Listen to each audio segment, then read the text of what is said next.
Hello, assalamu alaikum guys. This is for indoor plant, indoor wood plant. This is for 5S thin. Indoor and outdoor, no problem, no problem. Is good plant. Hello আসসালামু আলাইকুম বন্ধুরা, এই গাছটা অনেক সুন্দর একটা গাছ। এই গাছটা ইনডোর আউটডোর দোনো জায়গায় রাখা যায়, ঘরের ভিতরেও বাইরেও। অনেক সুন্দর একটা গাছ।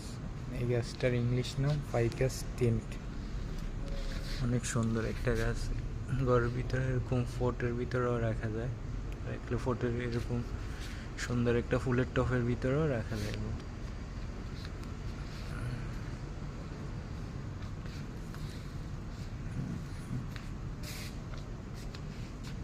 অনেক সুন্দর একটা গাছ।